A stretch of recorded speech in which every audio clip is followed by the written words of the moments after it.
Hello, everyone, and welcome back to TP Wrestling. Today, I have the illustrious Rockstar Rip Parker joining me for our Backlash 2020 review. How are you doing today, sir? Well, tonight I'm doing mixed, very mixed. I'm not gonna lie, I did a 12-hour shift yesterday, and I'm running on very little sleep recently, so I might be a bit delirious. But I can definitely tell you this now: that show's a mixed bag. Yes, it Just get is. that off the back. Well, thank you so much for joining me for this, especially so late where you are. So, first things first. If you were to give um, a rating out of 10 for just the overall show, what would you give it? I'm gonna give it a solid 5 because it's not the worst. It's definitely not the greatest, and as I said, it's a mixed bag. Definitely. I would probably give it either a 4 or a 5. I thought there were some good bits, but not anything to write home about. I've always thought that Backlash as a pay-per-view is just always been disappointing. Just that there's never been a good Backlash in the time I've been watching wrestling, at least. Backlash is a pay-per-view I remember, but it's a pay-per-view I remember because it happens pretty much every year. Like Yeah. it's one of them pay-per-views that because it happens every year, like Insanity, eventually it's just gonna get stuck in your head. Yeah, definitely. All right, so we're gonna start off with. Did you watch the pre-show? I only caught the United States Championship match. I didn't Yeah. catch. Was that the only match on the card on the kickoff? Yes. Yes. So the Brilliant. pre-show match, the United States champion Apollo Crews defeated Andrade with Angel Garza and Zelina Vega in 7 minutes and 25 seconds, with some help from Kevin Owens. Yeah. Right off the bat, I actually really like this match. It felt a little bit like a Raw match, but I will give it the credit of because it's on a kickoff show, it's not meant to be a show stealer. Like the kickoff show is meant to be the match that for a live crowd is meant to be the one that gets the crowd pumped up. That's the match that people are going to see before the cameras start rolling, and it's to get the energy going, it's to build up. And in terms of the actual match, I thought it was a good match. I enjoyed it for what it was. I'm very interested to see where the storyline between these four men are going. I'm so happy that Andrade is being used, that Apollo Crews is finally being used because that man is so talented and deserves so much more than he was getting. And now the fact he's United States Championship champion is fantastic. Angel Garza, I love him to bits and I will defend him to the ends of the goddamn earth, that handsome boy. And Kevin Owens is probably, for my money, one of, if not the best wrestler alive today, if you ask me. Which controversial opinion, considering Kenny Omega is around, but for my money, Kevin Owens is maybe the best. He's definitely one of the best. And Kevin Owens also is definitely one of the people who I think has been treated the shittiest. He has so much potential, and he's just always had. First of all, he's had like 5,000 face turns. He's faced in heel turns. He's like the new Big Show, but like it's like they never get the momentum with him. I wouldn't go that far to say that he's been treated the shittiest, because out of them four, Apollo's been treated the shittiest. But in terms of main event talent, he hasn't had as many face heel turns as Big Show because that number's impossible to reach at this point. Because the thing is with Kevin Owens, he has never really changed. Like, really, when you really look at his character is consistent. He's a man who is doing what he's doing so he can provide for his family. That's been his motivation when he was a face, when he's been a heel. It's always been that he's doing what he feels is right for his family. It just happens that when, again, he turned face when Shane McMahon started abusing power, and it worked because he already opposed Shane McMahon when Kevin was a heel and when Shane was still a face.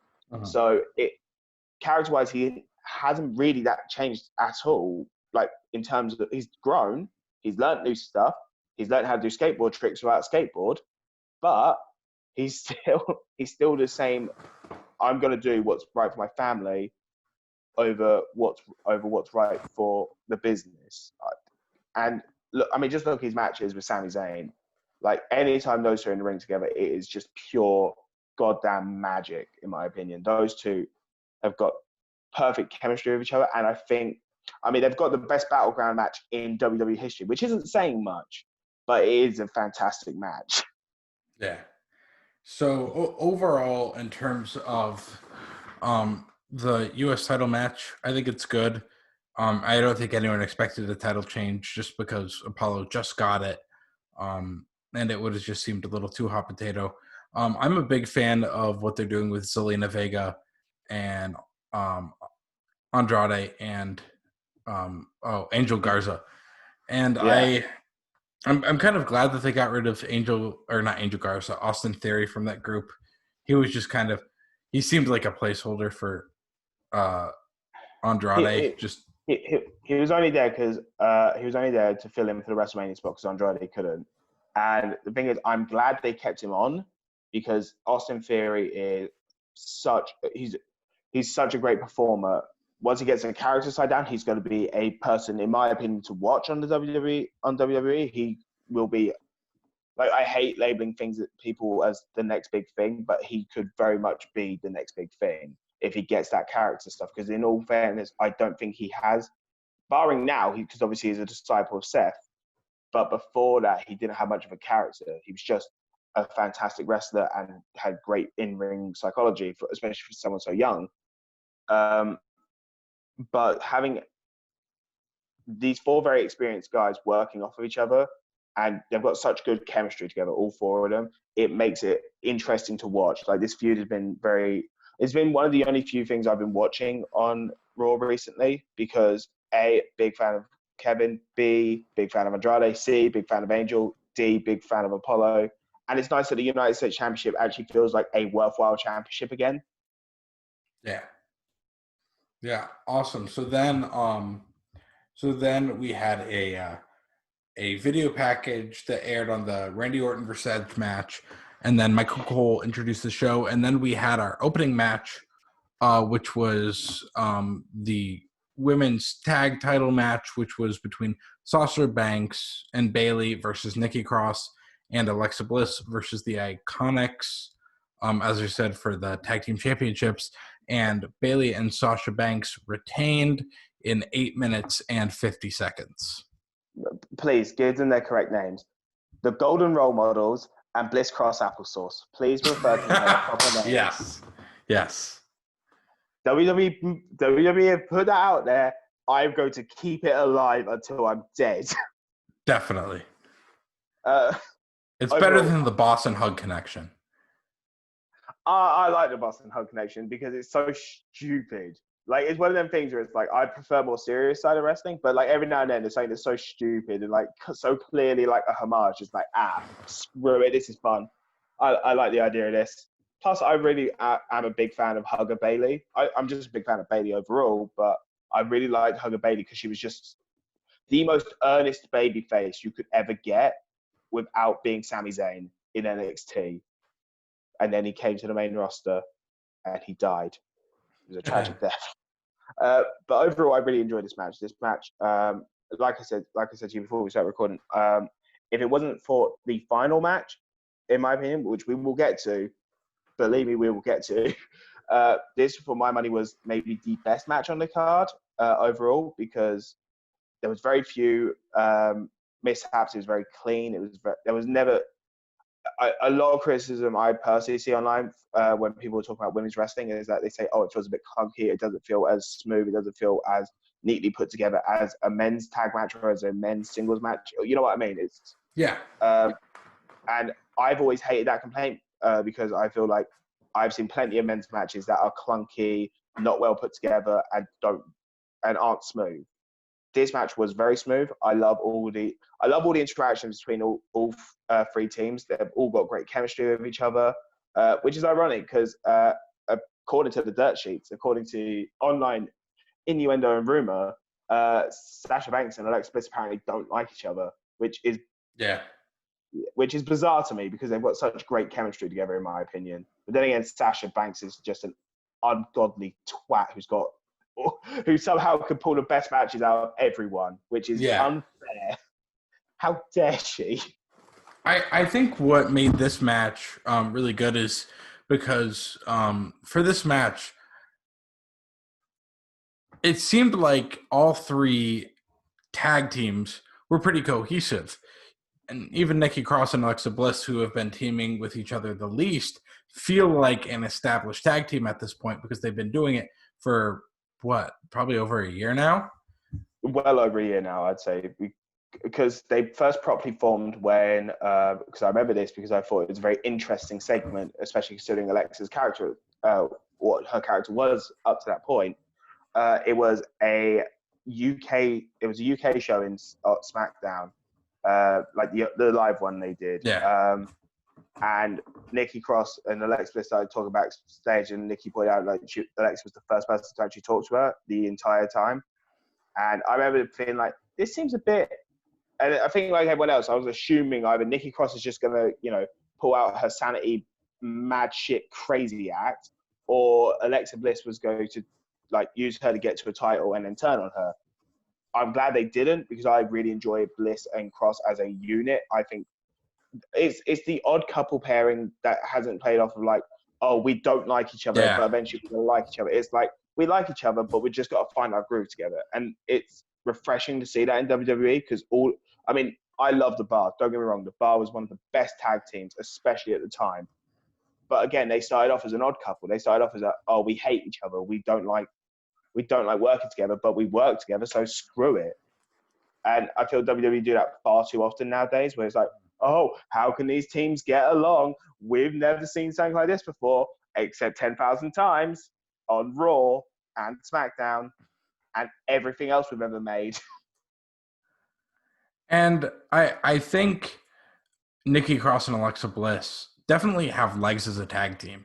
Alexa Bliss will be heel again at some point, but it's nice seeing face Alexa Bliss. Oh, definitely. I think her and Cross will turn heel. I'm already picturing it in my head a moment of bliss with the number one contenders to the SmackDown, the women's tag team champions, and they just attack. I can already see it in my head, because that kind of makes sense to me. And again, it's not as if we've never seen either of them as heels. We know they can do it. It's just, can they work heel as a team? That's what I want to see.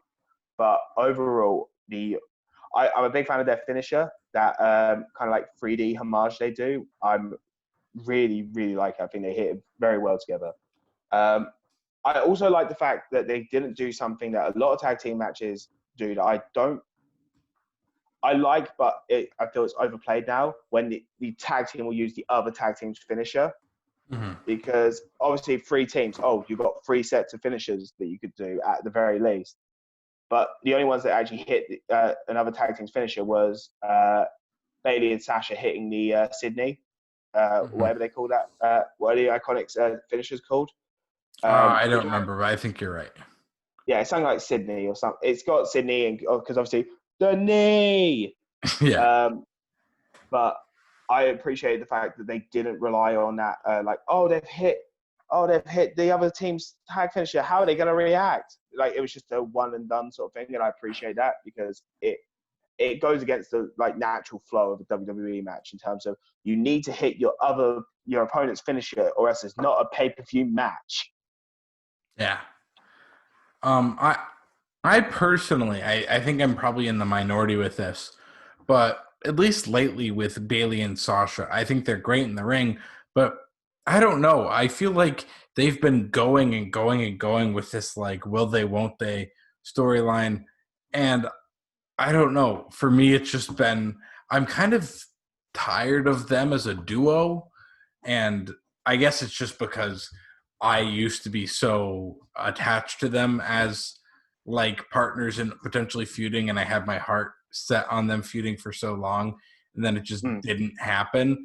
And I guess I'm just kind of I'm just done seeing them together. But I know I'm in the minority with that, and people are really happy with this iteration of the team. I don't think you're in the minority. I think you are. I think it's an even split, because you got half the people that are just getting bored of it, and the other half that are not bored of it because they're like they're looking at where it's going to end up. They're not looking at the here and now. You know what I mean? If you're getting bored of it, good, because I feel that's what they're trying to do, because because it's been like so long building. I think they want this to be in front of an audience, even if it's not like a full like arena or stadium. They want it to be in front of some people that aren't just the NXT crowd. They want it to be in front of like if Full Sail, if they're allowed to get Full Sail up and running again, like in October, I think they'd do it then, because at least then there's a crowd to respond to it that aren't. Because my issue with the crowds, even in AEW, is that they work for the company. They know what the company's going to want, so they're going to cheer and boo and like say things that the company's going to want them to do, not what they would do if they were watching the show naturally.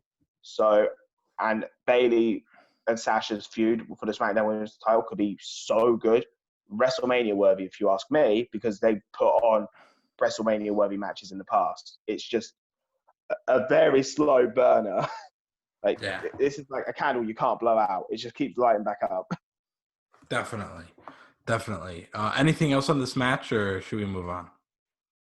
I think we've covered everything. We've covered quite a bit.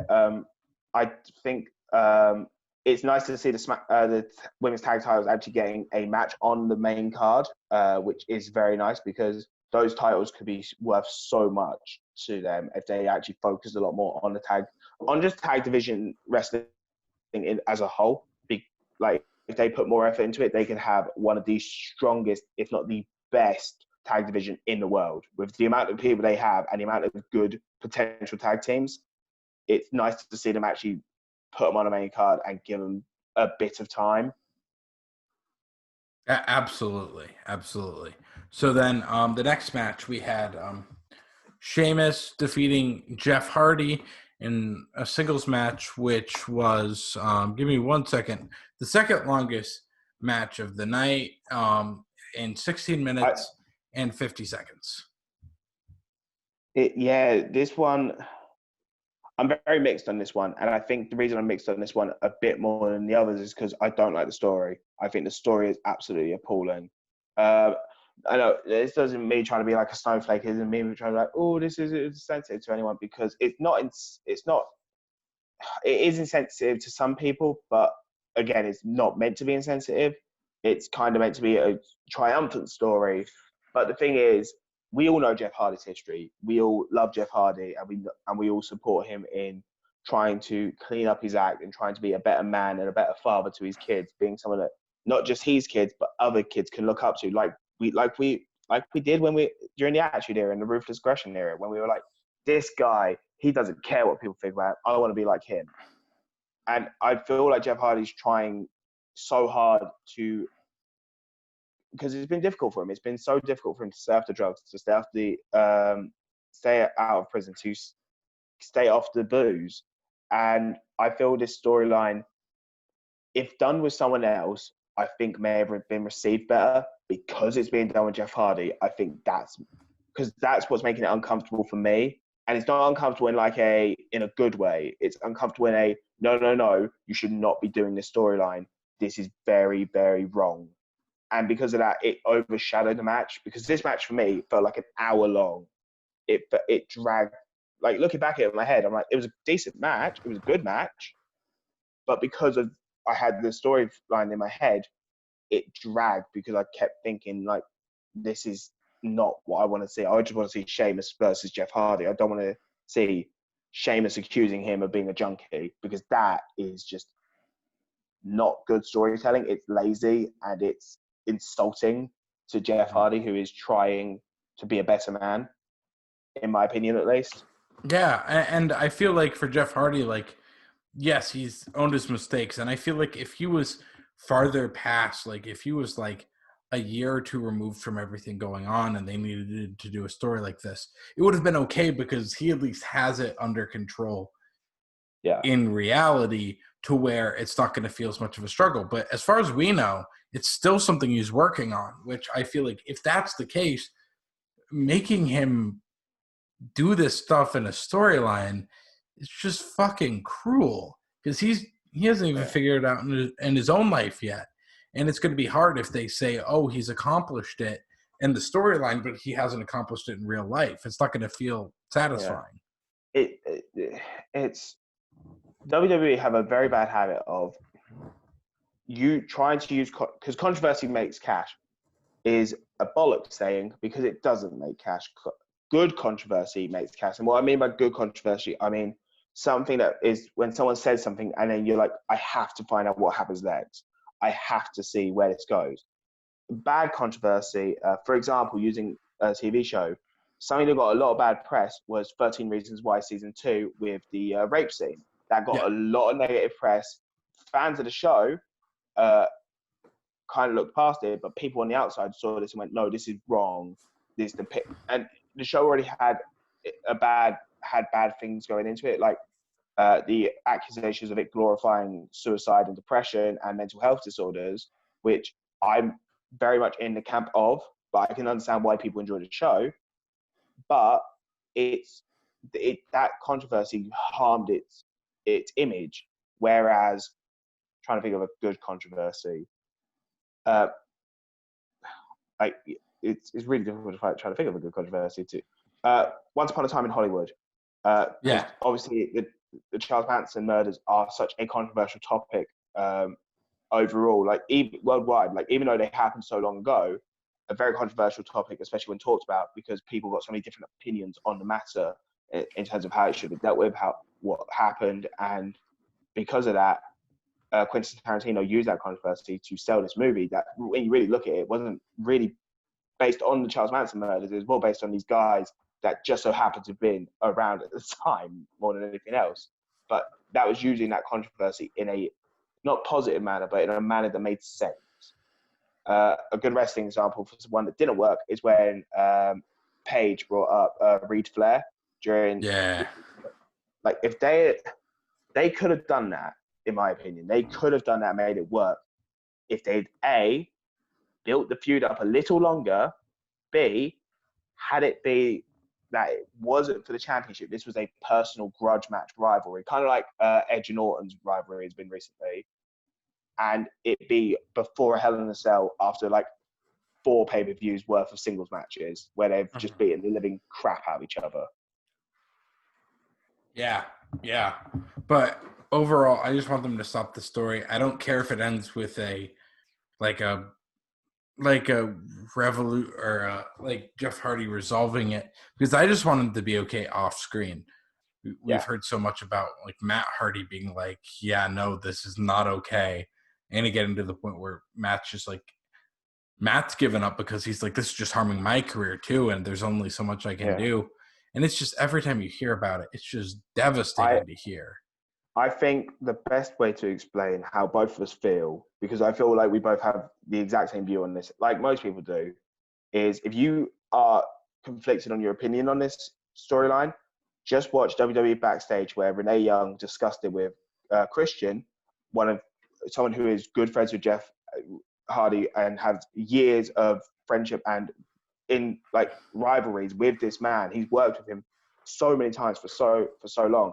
And another man who has CM Punk, when both of them agreed that this was tasteless, almost cruel, if not cruel, and made no sense to do it at this time, then those are 2 legends. Those are 2 people that are respected in the industry to no end. That just tells you all you need to know, that this is not the right time, not the right person, and not the right story to tell. Absolutely.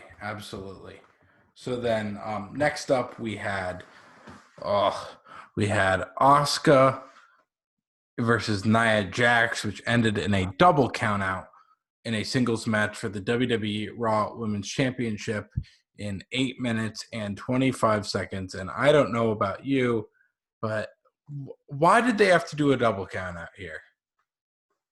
Lazy storytelling, and it was a feud that made no sense. It didn't need to happen.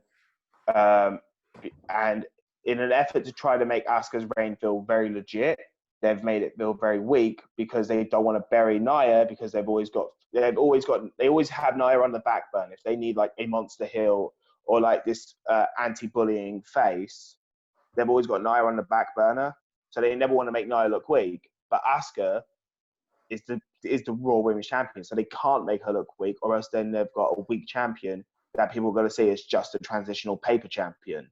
So they booked themselves into a corner with a very lazy story that didn't make sense, that didn't need to happen. And I'm not going to bully Nia because I know Nia gets a bad reputation for being dangerous in the ring. As anyone who watches the sport, as anyone like me who trains in the sport, we know the risks. We are very much aware of the risk when we step in the ring. Hell, when I get training, we are reminded, like, anything happens, it's you're aware of it. You're aware that something bad could happen. Like, I broke my goddamn knee doing a ring exit because I had far too much momentum and then landed with too much weight on my knee. And that's a very simple thing. That's one of the very first basics you learn in wrestling, how to do over the top ring out. My opinion on Nia is she shouldn't be on Raw or SmackDown. She should be in NXT. There is nothing for her to do on Raw or SmackDown. NXT, I think she needs to go back to Performance Center just to brush up and clean up, not her act, but clean up her in-ring style and make it safer and get her timing right. I feel that's a lot of her issues. A lot, because like you notice a lot of times when an injury does occur in a Nia Jax match, there's a bit of fumbling beforehand in terms of it seems like she's out of rhythm with the match. So get her at the Performance Center to go over there and get her into that rhythm. Again, I'm not one to talk. I'm only just really started in terms of my career. But something that Sweet Soraya has always drilled into us is you need that rhythm. You need to find your rhythm, and you need to be able to get that rhythm going and flowing off of each other to make the match work and keep it safe and keep it well done. Nia's got loads of potential, if you ask me. Again, they address her athleticism. A woman of her size shouldn't be able to do the things she can do. Again, she's no Keith Lee, but it's still impressive what she can do. And I think storyline, there's so many people she could have a great feud and storyline with in NXT. There's no one really on Raw or SmackDown's roster that makes sense for her to go against because she's gone against them all. She's had feuds with all of them that are worthwhile at this time because they haven't built anyone. Whereas in NXT, they are building women all the time. So send her down there as someone who's been a Raw champion and have her be kind of like this standard bearer of like, I've been a champion on the A brand. So if you want to even go for the NXT championship, you're going to have to go through me. I'm the immovable object in this situation here. Have her be someone that people have to test themselves against. But overall, with this match, going back to it, because I've kind of waffled on about Nia Jax for a bit, that too much of this match I was wincing. And not because I thought something bad had happened, it's because I was worried something bad was going to happen. So I was more wincing at, like I am positive there was meant to be a single arm powerbomb onto the barricade or onto the plexiglass, because the way Nia Jax was lifting up Asuka looked like that's what they were going for, and it didn't work, and it looked sloppy. And again, I'm not criticizing Nia as a person. I'm sure she is a wonderful person. I just think that what would be best for her and her career, she doesn't deserve to be fired. What she needs is help to get to the point where WWE clearly see her at. So send her back to the Performance Center and have her on NXT as a monster heel who is just going through the young talent. And it takes someone like Dakota Kai, like Shotzi Blackheart, like Tegan Nox to bring her down a peg. One thing I saw a lot on social media was I saw a lot of people trying to compare her to Nyla Rose in AEW, saying that, oh, look what Nyla Rose has been doing. Look how much improvement. Because I think Nyla Rose had some of the same pitfalls that Nia Jax said when she first started. But I think a lot of people can agree. And in my opinion, Nyla has really improved. And some of it's just been the people they put her against. She's gotten more momentum, and we've gotten to know more about her. But I feel like with Nyla Rose, we're getting to see what she can do as a larger wrestler. And I saw a lot of people say, if only we could see some more of that with Nia Jax without the things that she's not like most girls, which they always say, the fact that she's related to The Rock somehow, and the fact that she's huge. We discussed on the Double or Nothing post show. We all agreed that Nyla Rose has improved so much from when she started off, because I think we can all agree that first match for the inaugural Women's Championship wasn't great. The rematch when it was Nyla versus Rio was really good, goddamn good match. In my opinion, my two favorite women's matches have been Nyla Rose versus Rio and Nyla Rose versus Hikaru Shida. And we've been able to see her progress and build up over time to a point where we're like, yeah, no, Nyla Rose is good. And I don't think Nyla's been given that opportunity by WWE. I think they've kind of pushed her into a spotlight she's not ready for. It's kind of like what everyone says about Roman Reigns, which is untrue, that he was pushed into the spotlight way too early. Because if you actually look at his career, based on other people who've been in that spotlight, like Randy Orton and Kurt Angle, Roman Reigns took far longer to get a top WWE belt. Yeah. Like it took Randy Orton, Kurt Angle, John Cena a couple of years at best, where it took Roman about 4 years on the main roster before he actually won. And he's never really held the titles that long. It just feels like, because he's always been in the top, but he's barely held the titles. He's always been in the main event picture, which is why people feel like, oh, he's always had good defenses, and he's always had some defenses, but it's never been like Daniel Bryan or AJ Styles in recent years, where they held the belt for so long and they were beating people left, right, and center. The issue with Nia is that she has been pushed into a spotlight she's not ready for, and I feel like they called her up because they saw a marketing opportunity over a potentially fantastic big woman wrestler, which is so rare even in today's current climate. I can name loads of big guy wrestlers, but I can't name a lot of big women wrestlers in terms of size and stature. So I think, as I've said, just send her back to the Performance Center and invest in her, help her develop. Don't just push her into the spotlight and expect gold, because that has never worked for WWE ever. And you don't just need to use Nyla Rose as like a quota checker. Like, you don't always need that large girl on the roster, even though you do. You have Tamina, and Tamina, I think there are some qualms about her anyways, but you don't always need to have one person of each, because that leaves room for someone else to develop into that if they can. Yeah, well, I was going to use the example of Awesome Kong. Everyone adores Awesome Kong. Like, her work in Impact and stuff is like legendary. Everyone knows about Awesome Kong. That was a woman that was given time on rosters to develop. She was not, you could say she was thrust into spotlight at certain points in her career, but she was never shoved into the spotlight too soon. Like, maybe, like, it always felt just right, like in that sweet spot. That is so very rare to get, but it always feels like Awesome Kong has always had it, not easy, but she's always had it good in terms of like when she's been put in the spotlight, like kind of out of the blue, it's been well done and it's been at the right time. Nia's not had that opportunity. So I feel bad for Nia more than anything else. And this match could have been good because some of Nia's best matches have been against Asuka and have been against Sasha Banks. And I'm not saying that those two have carried her, but because those two have great chemistry with pretty much everyone they get in the ring with, they've been able to help, not carry, but help her along through the match. The other match that, if I'm remembering correctly, at least for me, I don't remember if it was last year or I think it was the year before at Money in the Bank. I don't remember if this was the good one that they had, but Nia Jax had a match with Ronda Rousey that I also thought was quite good. I personally loved Ronda Rousey's run in WWE, but I thought that match was really cool because it had a really big fight feel. It had a great story attached to it. Yeah, that was not last year's Money in the Bank. It was the year before that was Money in the Bank, because obviously Ronda had debuted at WrestleMania 34 and at WrestleMania 34. Yeah, 34, and then at WrestleMania 35 was obviously the women's main event, and Ronda won the title very early on in her career after, I believe, beating Alexa, if I remember correctly. Yeah.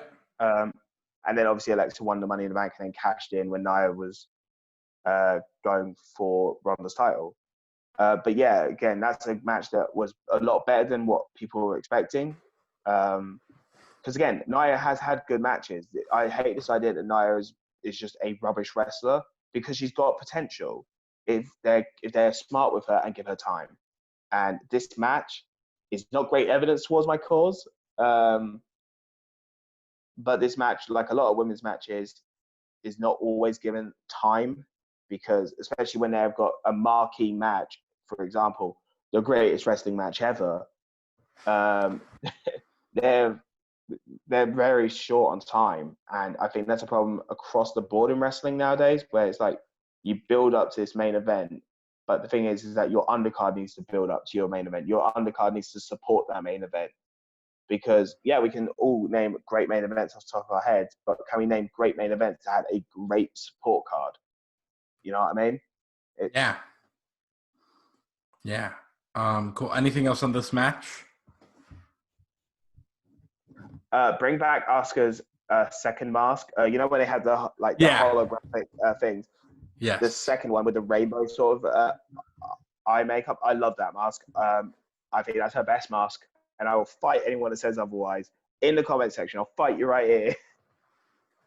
Definitely.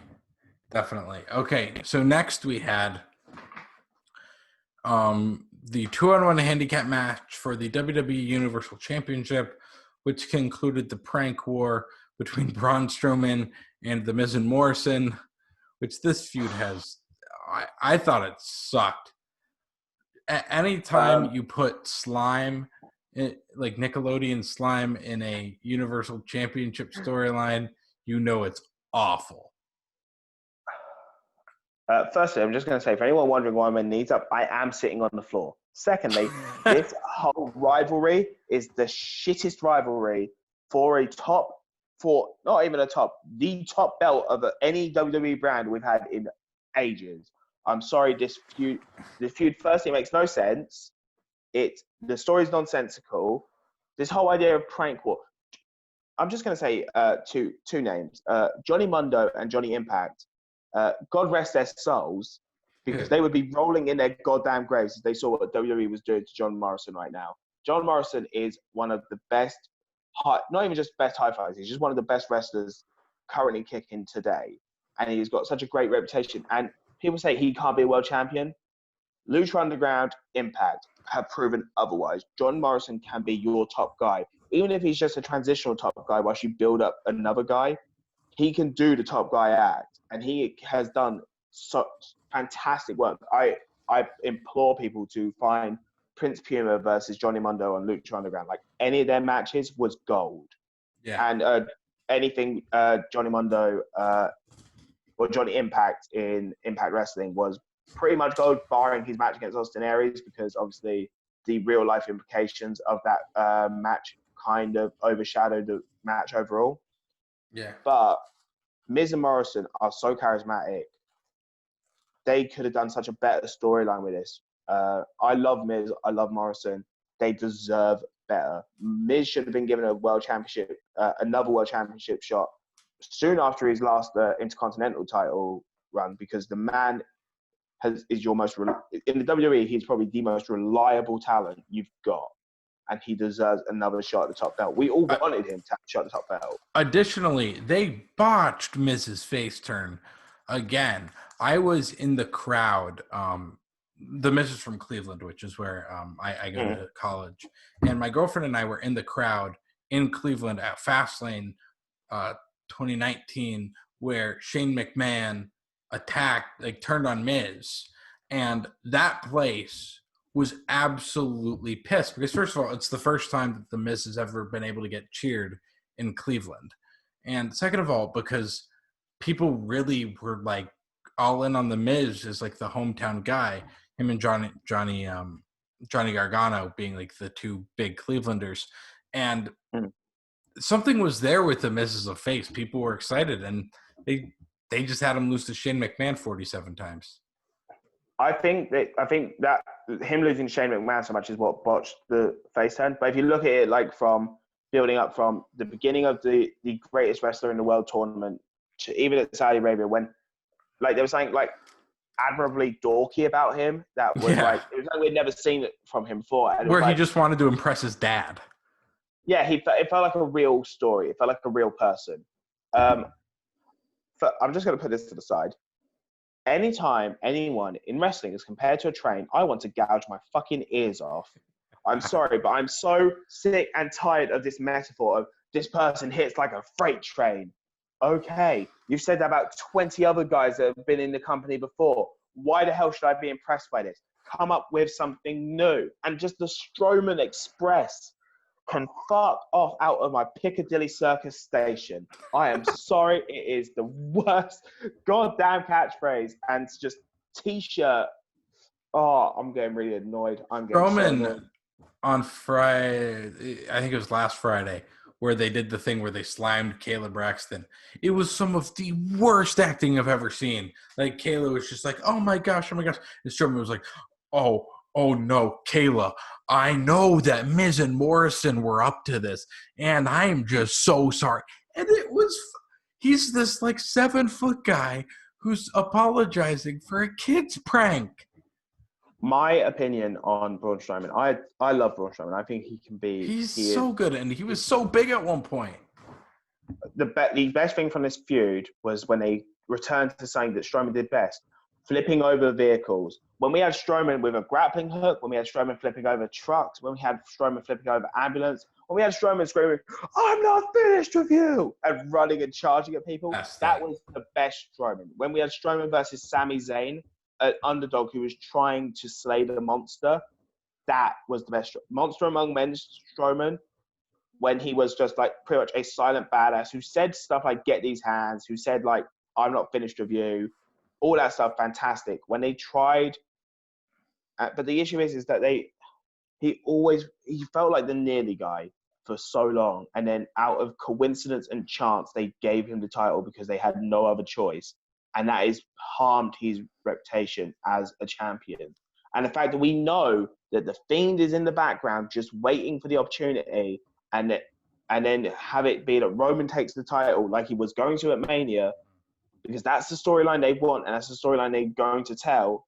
Because, again, it makes sense. I understand why, realistically, the only person on the SmackDown roster who could beat this Fiend is Roman Reigns, because he's the only person who's been built to the level of a Fiend character.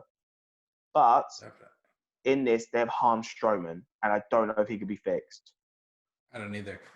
I feel like the decline of Strowman really started when he just lost the Money in the Bank briefcase, and it was never really described. Like, he kind of cashed it in, but he didn't, and it just disappeared.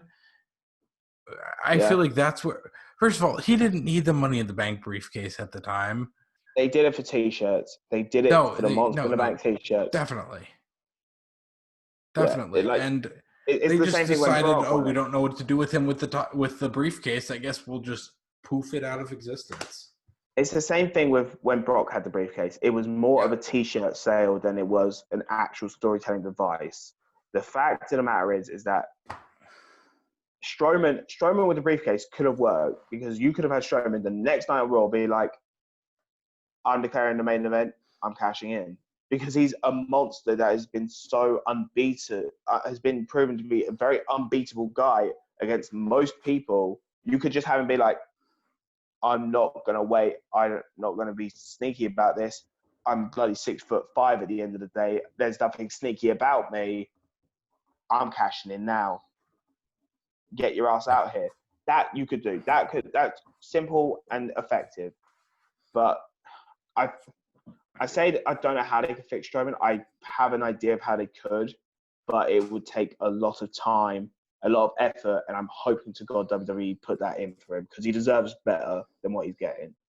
Absolutely. And it sucks because his title reign, if they would have given him the title in like 2017, 2018, when he was the hottest guy in the company, when people were saying, "No, we don't want Roman, we want Braun Strowman," when there were constant talks about replace Roman Reigns with Braun Strowman in the main event of WrestleMania, people and it said they had him tag with a 12-year-old.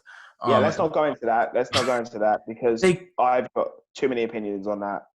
But they totally could have done it with Braun, and they fucked up an unfuckable something that looks like you couldn't fuck up. In my opinion, when we realized we weren't going to get Samoa Joe as the guy to beat Brock, because let's be honest, there's a famous Inside the Rope interview where Paul Heyman explains why Goldberg had to be the one that squashed Brock Lesnar and why it made why that story made sense. It's a fantastic interview, and I would very much recommend, if you have the time, find it, because Paul Heyman is beautiful on the microphone. The way he explains the story is literally so beautiful yet so simple that even an idiot can understand it, and I'm an idiot, so I understood it. But he said about he said, anyone else? Is there anyone you could see squash Brock Lesnar in 90 seconds? And loads of the crowd started chanting Samoa Joe. And he went, I humbly disagree with you. I wouldn't want to see Samoa Joe versus Brock Lesnar for 90 seconds. I'd want to see it for 90 minutes. And that's something we all wanted to see. And when we realized we weren't going to get that, we were like, okay, can we at least have Braun then? Because if you're not going to give us one of the best submission wrestlers and best promos in the, not even one of the best promo in the company, if you're not going to give him the top belt, give it to the big guy that flips cars and uses grappling hooks like Batman. Give it to that guy. He's cool. Yeah. But overall, this match was just so disappointing. It was no surprise. I hate when they do these 2-on-1 for a singles title. It just, what would they even do if they had two people with the title? It's happened before, and I know it's happened before. Their name was Lay Cool, and they split the title in half, and it was beautiful. I wanted to see Kevin Owens and Sami Zayn as the. That would have been really fun. Exactly. Like, there's certain people you could have gone away with it. I think what would have been better for Miz and Morrison was either stay in the tag division or have it be that one of them was going for the Intercontinental title, one of them was going for the world title, and have each other be each other's managers. Yeah. Like, they're trying to help each other. Like, it's like, okay, we haven't had great tag team success. We're still best friends. We're going to help each other be singles success stories. It's very, like, you didn't have to have it be, oh, we're going to pull a prank on you. We're going to get you. Ha, ha, ha, ha, ha. And I feel like this has held both of them back. Like, I understand there's a lot of nostalgia with them as a team in the past, but you don't always need to just revert to what's happened. Like, The Miz feels further away than he was, like, from being in the world title picture. I'm sorry. I have to interrupt you. You're saying that WWE don't have to rely on nostalgia and don't have to bury young talent exactly. And don't have to bury young talent with egomaniacs that feel like they need a paycheck. Definitely. Because if you haven't heard, the Summer of Punk is a great storyline where Kevin Nash rightfully returned and claimed his spot at the top of the card by squashing the hottest thing in wrestling history at the time. But it was okay. In jeans. Beautiful. In jeans, and then he came back and squashed the Revival, and then WWE confused, like, hey, why did a Revival want to leave? This makes no sense. But I feel like The Miz feels further than he was when he just kept losing to Shane McMahon, and I didn't think he could get any lower then. I mean, they had a great match at Mania. I'll give them that. But they should have. Yeah. Miz should have lost at Mania, and then the next pay-per-view, Shane should have had his ass handed to him in a steel cage. Absolutely. But I was just going to say, can you remember when it was Dolph Ziggler putting his career on the line against the Miz's IC title at No Mercy? Do you remember them days when the Miz and Dolph Ziggler were cool again? When people were like, well, Miz was already cool at the time, but when the Miz was so hot and so good that he even brought Dolph Ziggler back from obscurity. Like, I want that Miz back. I want the A-lister back in the company. When I first started watching wrestling, it was first started watching wrestling. It was a lot of the stuff with the Nikki and John Cena versus Miz and Maurice. But after that, But after that, it was Dean Ambrose, my favorite, versus The Miz for the IC title, and I thought that feud was a lot of fun. And again, this is the time where I thought the Jinder Mahal winning the title was cool because I didn't know what was going on. I was like, oh, this is the second pay-per-view I'd ever watched. Yeah. I heard Jinder Mahal had no chance. He won. I was like, oh, that's cool wrestling. And I hadn't quite polished my palate yet. But, Keep wrestling the same match every time, and every time it sucks. But it was my first time watching the match, so I was like, hey, this is cool. It's not a knock on Jinder. Jinder's been a jobber for pretty much all of his career. He's got so much jobber baggage that he's never had to wrestle an interesting moveset because he's never survived long enough to wrestle an interesting moveset. It was just such a clear advertising ploy to try to capture the burgeoning Indian middle class market that was starting to get. And then they said fuck it anyway and had him lose to Triple H in India. Yeah, and then they said fuck it, we're going to just take the title off him and give it to AJ Styles at Manchester. But because reasons. Yeah. Because they didn't want Jinder versus Brock Lesnar at Survivor Series. I wanted it. I wanted that would have been so fucking funny. I just wanted to see the Singh brothers be sent into the crowd with an F5, and I wanted to see Jinder Mahal just get F5 5 times and then put in a Kimura lock and tapped out. Would have been perfect. Yeah. Next match, because I feel like if we next match was we're gonna cry.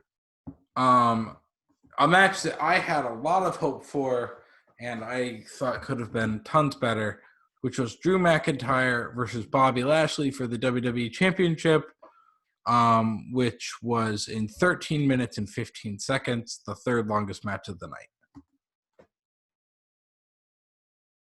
I like the match. I hate the match. I like the match. I hate the match. To specify, I like the match. They kept Drew as a strong champion, which was good because, in all fairness, it didn't make sense for Lashley to out of nowhere, even though he was on this dominant streak. It didn't make sense really for him to beat Drew, and I think Drew losing has to be in front of a live crowd, like an actual live crowd, because the reaction that's going to get someone nuclear hit because Drew is so over with the WWE universe. Like, he's one of the best people on the show. I mean, bloody hell. No one else could get away with saying, hey, all you cool cats and kittens to the camera as he walks in the ring. Really quickly, who would you take the title? Who would you have take the title off Drew McIntyre? I've got so many options in my head. But, it's because there are people I like Aleister Black, Andrade, Buddy Murphy, and Angel Garza, people like them who I adore and think deserve so much more. I would probably have it be either Seth, because I think that makes storyline sense, or Andrade, because they've already hinted at the fact that they've already done bits and pieces of a feud and reference their history in NXT. If it's not going to be them, call someone up from NXT. I know it's not a call up anymore; it's a call across. But call someone from NXT. It's not, because let's be honest here, NXT's far better in terms of quality. For some people, it's not a call-up, but if it's someone like Johnny Gargano or a Tommaso Ciampa, it's not a call-up. But if it's someone like please don't ever say Tommaso Ciampa and Gargano on Raw. But if it's someone like Raul Mendoza or something, that's a call-up, because that's them going from certified jobber status to being a part of. In all fairness, Raul Mendoza and Joaquin Wilde are now part of Santos Escobar's new stable. So they've got an NXT Cruiserweight stable, and they're going to be part of the Drake Maverick, which has been really cool to watch. But I would have someone like Andrade personally take it, because I think that they can have an incredible match together. The storyline would be great. You've got this cocky heel who's got this manager, and has got this manager who is able to recruit pretty much anyone she fucking wants at this point. And you have a different type of dominant. Like, Brock Lesnar is physically dominant. Andrade can be psychologically dominant in terms of the fact of his confidence, his swagger, the fact he can, even though he's a heel, we still love him. We know he's a dick, but we would still probably just be like, you know what though? Is he that bad of a person? You know, like the charisma he has is something that he has so naturally and comes so quickly to him compared to Drew. And you've got this like storyline of this irresistible force in Andrade and the literal unstoppable force in Drew McIntyre. So I think that would be a great little feud. This match, however, was good. It made Lashley look like a fucking beast. Like, it got to a point where I was like, I want to see Lashley versus Lesnar. Like, I haven't wanted to see that match in years, but I wanted to see it again. Like, well, not even again. I wanted to see it for a title on a big pay-per-view because they made Lashley look $1 million in this match until Lana got involved. That's when the match went down for me. The fact they built the full Nelson, even though I hate the full Nelson as a submission because it's literally one of the first things I learned was to put someone in a full Nelson. And, like, it hurts if you actually put it on properly, but it's a full Nelson. Like, the only time a full Nelson is believable in my eyes as an actual finishing submission should be like what Bobby Lashley did, lock in the body scissors. Because once you get that body scissors in, you restrict the movement, and it just makes sense that they've got no other choice but to tap out. Making Lashley look strong with a spear and everything, just everything that Lashley did looked strong and dominant. Then Lana comes out and goes, "No, you cheated. You cheated, referee. You know you've done bad." And then it just fell apart from there. I like the fact they kept the Claymore strong. You know, one Claymore and the match is done. Even though Drew got next to no offense in, it still made sense because the Claymore has been built as this god killer. But it was, again, like I said to you before we started, it felt like so many times in this pay-per-view that there was momentum. It was starting to build up, and then stopped. Like, and just got chucked further back than it started. And this was the perfect example for me. Like, a good to great match that had the shittest ending. Yeah, definitely. And I've liked Lashley with MVP. Off. Get rid of Lana then. It's so... no one believes that Lana is with Lashley. I don't know if you heard this, but a bit of a conspiracy theory. I don't think Lana's actually Russian.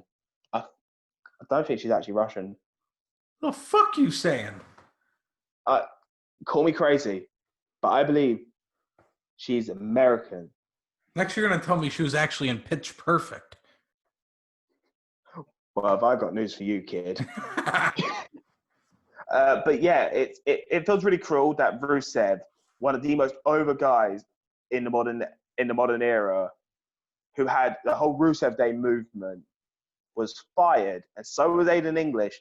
But Lana, who's not really done much significant. And again, it's not a knock on Lana because she's not been giving much. Because let's be honest here, Lana was at her best when she was the ravishing Russian, doing the Russian accent, and being Rusev's manager. Definitely. And going, "Rusev, crash." That was perfect Lana. That she was made for that role.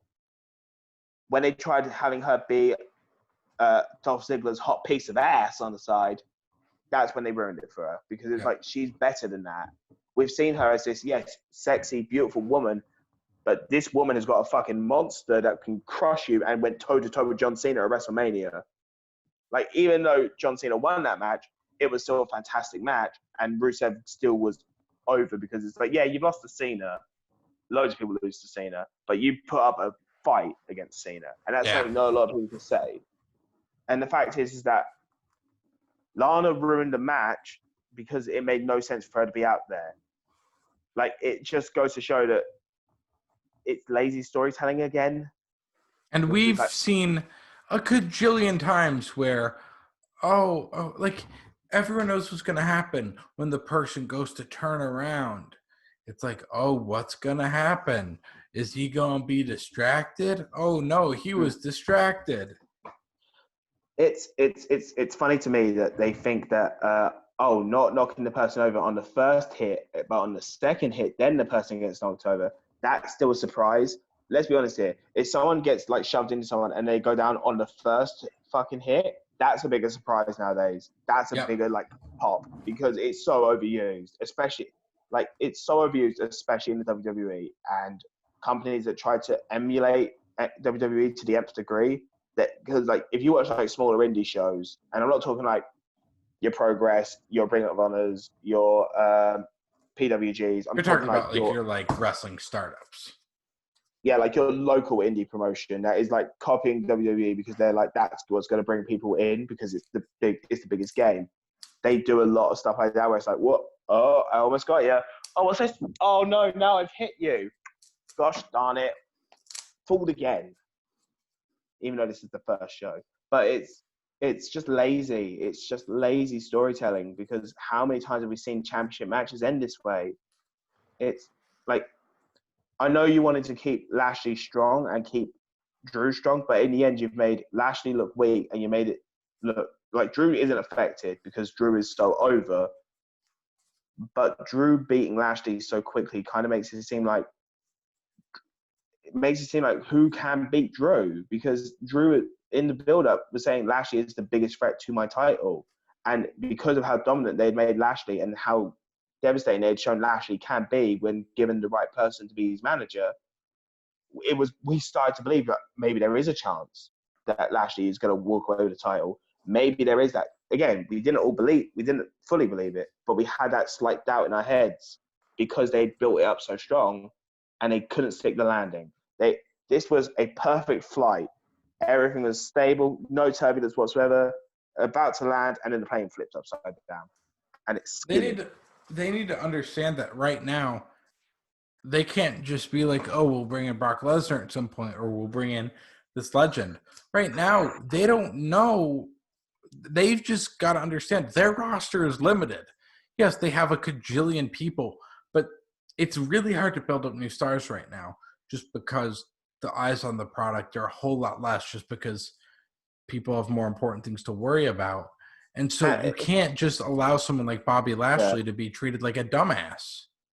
And it's not even just that. It's like, obviously, there's like loads of psychological studies on the fact that when you see people cheer, when you see people laugh, when you see people boo, due to humans' needs for social acceptance, pretty much 9 out of 10 humans will join in with the booing, will join in with the cheering, will join in with the laughing because they want to feel like they're part of something.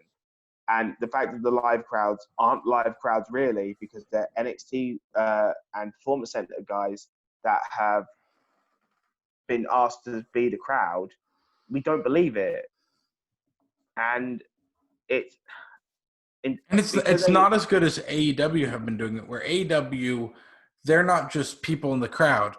It's, oh, look, there's Billy Gunn and his son in the crowd.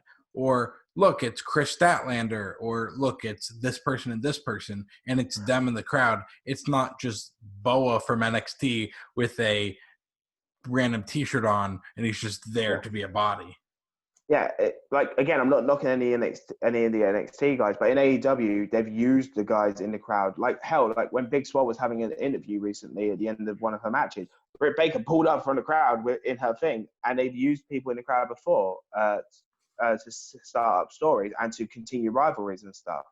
Like MJF, pretty much with every single person in AEW, just like slagging them off in the crowd. And you've got people like Pineapple Pete, whose career has been made thanks to being in the crowd because Chris Jericho called him out, and now he's as big as he's ever been. I will not hear anything bad about Sugar Dunkerton. I love Suge, love his podcast. He does a podcast. Funny enough, he's one of the ambassadors for the independent movement, which, you know, from speaking to me, I'm a big supporter of and a big believer in. And Sugar Dunkerton's Indie Till Infinity podcast, which you should check out on Spotify or wherever you get your podcast, is just a fun, chill like podcast. Like I love driving and listening to it because he's also an incredible guy. Like he did an indie show over here, and I believe it was his last show before he went over to the UK. And it was like one of my first ever indie shows I went to, and I just went around and I just spoke to him for like 10, 15 minutes, and he's just a fucking chill dude. Yeah, he's got that vibe about him.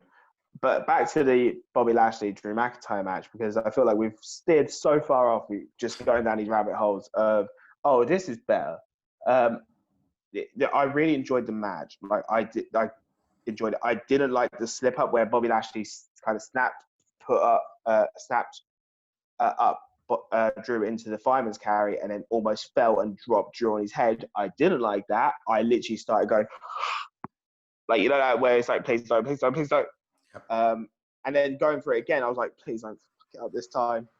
Other than that, I really enjoyed the match. And then the ending happened and I felt slapped in the face. And it's been a theme in pretty much every WWE pay-per-view for the last few years, where especially the ones where they don't care as much, because like it feels like they put more love and attention into Money in the Bank, Royal Rumble, Elimination Chamber, WrestleMania, Survivor Series, like the big pay-per-views that people watch because it's like this is the time, this is it.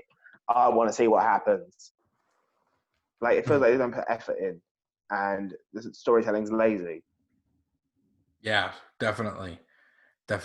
So then we had this match, and then we had Fever Dream, which was hold on. We had what was supposed to be the tag team match between the Street Profits and the Viking Raiders to settle their I guess Olympics feud, where they just did a bunch of random activities, and then there were ninjas, and the 7-foot guy showed up with Akira Tozawa. Right. Can we address the ninjas first? Because this is something that's been bugging me since watching it. Was I the only one that felt that was tone deaf and very tasteless, considering the racial inequality? Like 100%. Racial inequality is such a key thing in the conversation of today. Was I the only one that felt that was dense of WWE to be like, let's bring ninjas into this and let's get a Japanese guy to play one of the ninjas. Like, again, thank God they didn't whitewash a ninja. But it was like, really? You're really cashing on this stereotype at this time in society? Are you really that dense, WWE? And I understand this particular part might have been pre-recorded. Like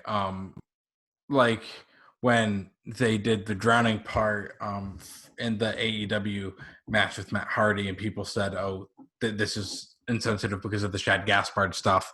And unfortunately, it was pre-recorded before that. And you could say that, but also WWE has such a history of doing this that it's not like, oh, strike one. This is like strike 104. I know you're a newer fan to WWE, but have you ever heard? If I say these words, do you know what I mean? Choppy pee. Absolutely. I know exactly what you're talking about. Okay, that's just perfect evidence as to, again, if anyone wants to know what that means, Google it, because I do not want to go into it, because it is the worst fit. It's not the worst, it's one of the worst things WWE has done in terms of racial insensitivity, in my opinion, and in the opinion of everyone online. Overall, this just fever dream of shite. This feud has been shit. This match, it's not even a match. It wasn't even a cinematic match. This hot pile of D movie garbage made no sense, didn't work at all. It felt like Vince McMahon made this, and I wouldn't be surprised if we learn, like, from Dave Meltzer tomorrow morning or something, that, like, Vince McMahon directed and wrote the script. Like, it would not surprise me, because it's that sort of level of stupidity and, like, ball gag jokes. And all I'm going to say is this. The Viking Raiders, what I should be calling them is War Machine, because that's what they were, and that's when they were fantastic. They were fantastic. Or even War Raiders. I was okay with War Raiders. Right. Let me just point this out. NXT Tag Team Champions, Ring of Honor Tag Team Champions, IWGP Heavyweight Tag Team Champions. These guys, the War Machine, War Raiders, are two of the best tag team specialists in the game today, and they are two of the best big guy wrestlers in the game today. Like, bloody hell, the things that Hansen can do. I know he's called Ivar now, but I refuse to call him Ivar, because he's either Warbeard Hansen or he's just Hansen. I refuse to call him Eric and Ivar out of just pure principle, because they were fantastic when they were Hansen and Rowe. Them as the Viking Raiders has been shit. They have been buried alive, and I'm so gutted. I hate saying this, but I wish they were released. I wish on Black Wednesday they were released, and not just them, the Street Profits. They are so good as a team. They're great. bloody Montez Ford, if he was given the time and energy, he would be the world champion. If you ask me, Absolutely. he can go in the He's ring. so fucking charismatic. You believe everything he says, even when he says the biggest load of bullshit. You believe him, and that's what you need in a top guy. The Street Profits in NXT were fantastic, and I know loads of people are like saying, "Oh, they're not really an NXT team though because they're not heavy work rate like the Undisputed Era, for example, or Danny Burch and Oney Lorcan." But look, and everyone's like, they'd work better on the main roster. They've gone to the main roster, and like everyone else from NXT that's gone to the main roster, they've been buried alive because Vince McMahon doesn't know what to do with new talent, and that's why they rely so heavily on nostalgia and cheap pops and cheap thrills. They don't know how to build stories anymore. And I know there's people that are like, oh, what about Kofi Kingston? Vince McMahon did that to prove people wrong. It's like, yeah, that's one story out of 10 billion he's done in the And past that one few years. also they got lucky with. That's not like one that they had been planning out of forever. That's one that Mustafa Ali got injured, so he was replaced. And it's not even just happened, and they gave in to the fans. And it's not even just that. The fact of the matter is they didn't build a new star. Kofi Kingston has been a part of the New Day since the New Day began, and everyone loves the New Day. Like, the New Day were over. Like Kofi Kingston, Xavier Woods, Big E were over. And even before that, people loved Kofi Kingston. He was such a cool guy. Like, there was no one that really disliked Kofi Kingston. So it's not as if you've taken someone from NXT or you've taken this brand new wrestler and made him someone that we wanted to see in the main event of WrestleMania. You took someone who we already loved and just finally gave him the opportunity they deserved. One good storyline out of 25,000 bad ones does not mean you can still tell a good story. And this is a perfect example of Vince not knowing what to do with these incredible talents. The War Raiders, the War Machine, the Street Profits deserve better. Tag team wrestling in WWE deserves better. And this is a perfect example of why they can't do it like other companies, because they don't have faith in their performers. Yeah. Sorry for that little rant. I had to get out of the system. It's just a shame because, like I've said before, I'm a relatively newer fan. I keep saying that I've been a fan for like 4 years now. So, and I've adjusted as much as I can, and not just WWE all over. But for the longest time, I just didn't like tag team wrestling because I just never found good matches. And then I got into New Japan and Ring of Honor, and now AEW. I'm like, oh wow, tag team wrestling can be fucking amazing. And then I've watched some of the past matches. WWE can do tag team wrestling when they want to. WWE can do tag team wrestling when it's the Uso and the New Days. And the reason why is because they trust the Uso and New Days to put on incredible matches. They're the reason. Look at it like this. There was no tag team Hell in a Cell match until the New Day versus the Usos. Why? Because the WWE trust the New Day because they sell merch, and they trust the Usos because they sell merch, and they know they work together. They don't trust any of the other teams. Look at NXT. NXT has got one of the best tag divisions. Even NXT UK has got a solid tag division. And as people come through it and stuff, the tag division never really falters that greatly. I mean, there's a reason the NXT tag team titles are usually the titles that open the show, because they are usually some of the best matches on the card. Like, just look at the Undisputed Era. Like, if you want to see good tag team match, to this day, I always tell people, find DIY versus The Revival at TakeOver Toronto, 2 out of 3 falls. The best tag team match, in my opinion, of the past 10 years. And that's including everything from New Japan, from Impact, from Ring of Honor, from Progress, from just AEW, from everything. DIY versus The Revival. The rivalry, the feud, the story, the match was perfect, and that's tag team wrestling. It's not as if WWE don't have guys in their system that like can make tag team matches. They have them. They're in NXT. Yeah. Use them if you want to. You've got these people that have been producing, writing, and making incredible storylines for women, men, and tag teams, yet you're not utilizing them. It's mind-boggling. It's frustrating to me because I'm getting worked up. And unfortunately, there's just nothing that we can see that makes us believe it's going to change anytime soon. No, it's such a shame. It is such a shame. Yeah. Well, anything more to say about this piece of garbage, or do we want to move on to the main event? I thought we should move on to the main event because I feel like Sounds good. if I keep talking about the state of tag team wrestling in WWE, I'm going to start crying because it deserves better. We as fans deserve better. The performers deserve better. Enough said. Definitely. Definitely. All right. So finally, we have the main event, which was probably one of the longest singles matches that the WWE has done in pretty long time. And I'm talking like a singles match in the ring, not anything like special outside of the ring. So Randy Orton versus Edge. Randy Orton defeating Edge in 44 minutes and 45 seconds. And I think you and I will both agree this was the best match of the night. Yeah. Was it really that short?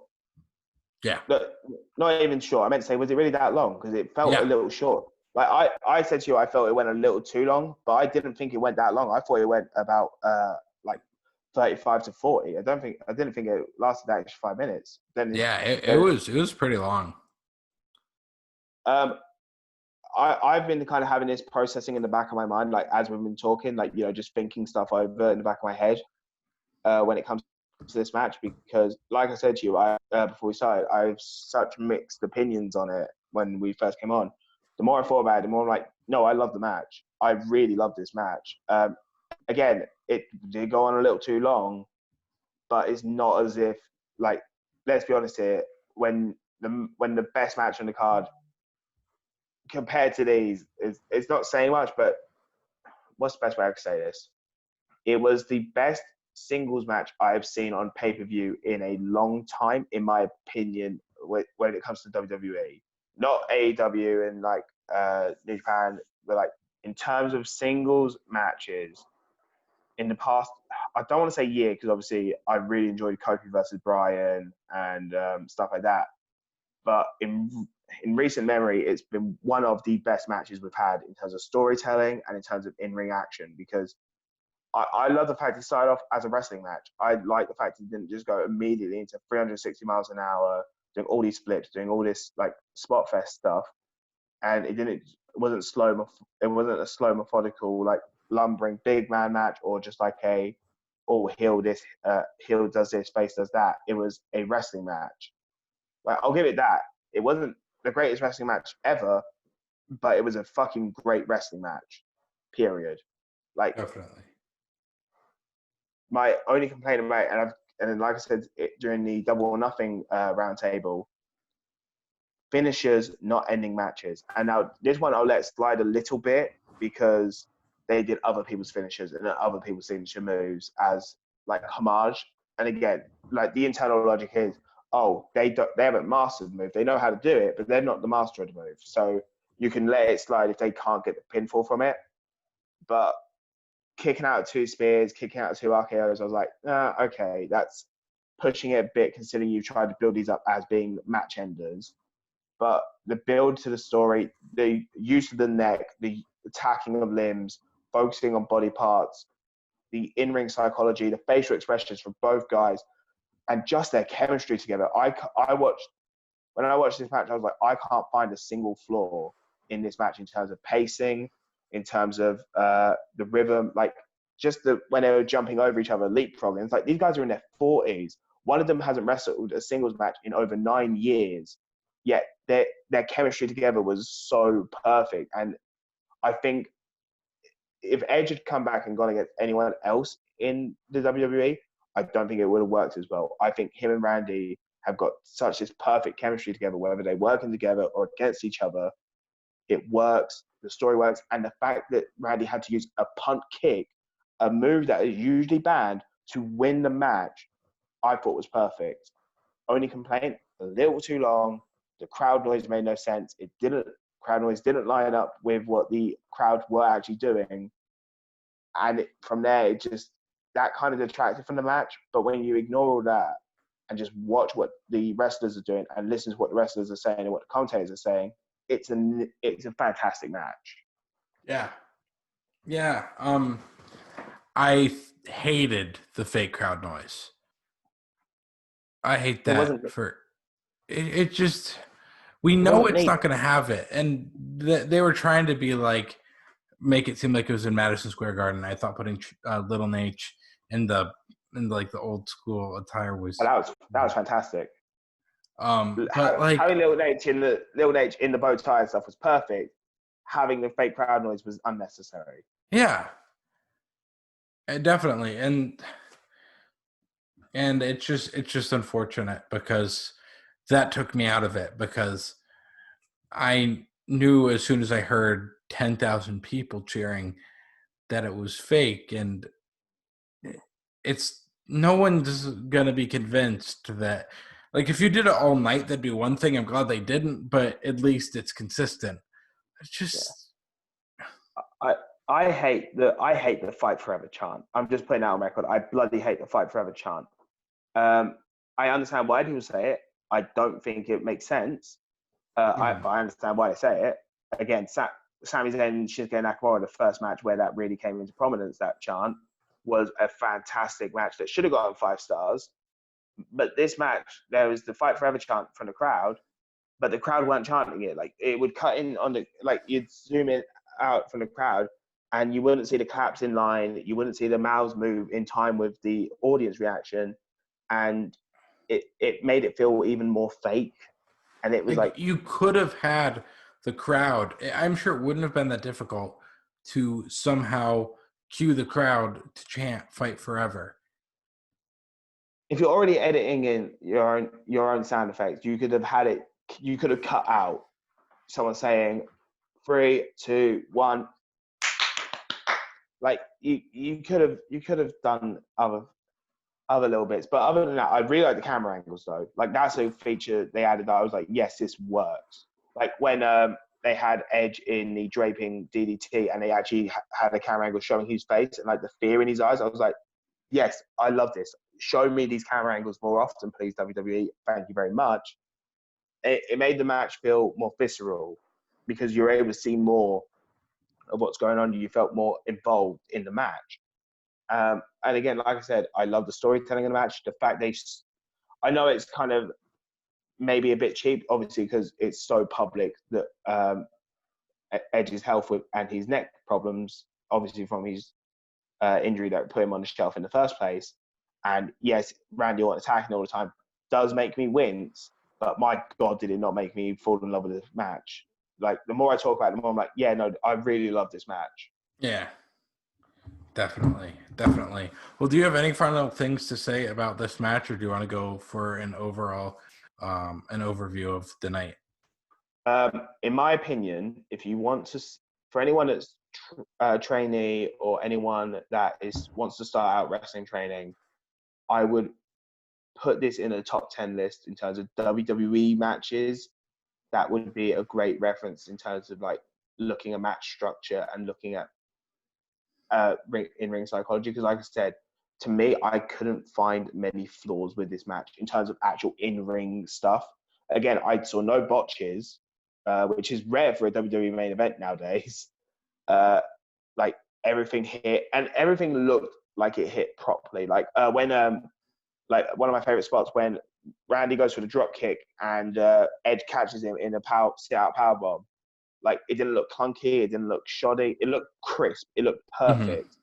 So I'd say to anyone that's starting out or wants to like get into wrestling, this would be a good match to watch if you're trying to understand why people are still watching wrestling during the COVID era, as I'm calling it. But for people that are wanting to learn how to learn wrestling, this would be a good match to reference in terms of like studying. Again, it's not the greatest wrestling match ever. For me, that will always be Shawn Michaels versus Taker, WrestleMania 25 or 26. Everyone has their own version of the greatest wrestling match ever. This was a really good match, though, and I would recommend people watch it on mute. Definitely. Awesome. Well, overall, I think we agree that it wasn't great. It wasn't bloody horrible, but it wasn't great. Um, for what would you call it, a B-level pay-per-view? Like Backlash isn't an A-level pay-per-view. I'd call it a C-level pay-per-view, honestly. Like, I can't think of, because at least at some B pay-per-views, like, something big happens. And, like, some B pay-per-views have got a We reputation had no where every title now and change then, tonight. which I wasn't expecting any title changes No, I personally, wasn't either. but I was expecting something. Like, I was expecting at least, like, Otis to, like, tease.